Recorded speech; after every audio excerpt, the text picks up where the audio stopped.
Welcome to the last breakfast. Please enjoy the video. Open the Myntra app and tap your profile icon immediately. You need an active account to access more features. Once signed in, navigate to the top right menu and look for the small camera or scan icon. That's your entry. If you don't see it, make sure the app is updated and camera permission is allowed in system settings, because without permission, the scanner won't appear. You're starting the process now. Don't waste time in settings. Enable camera and return to the app. Once you've enabled camera permission, look across the app header.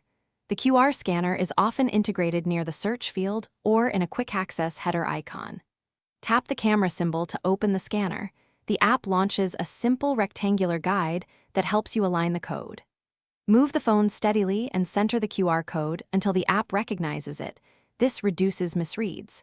Make sure to keep the lens clean and provide good lighting, because poor conditions are the main. After the scanner recognizes the QR code, the app will instantly display the associated action.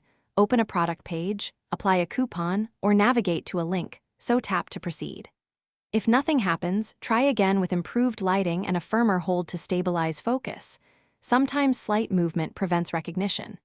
If the scanner icon is missing or repeatedly fails, force close the app and reopen. Check for updates, or reinstall. That clears corrupted cache and restores the only working scanner option in Myntra.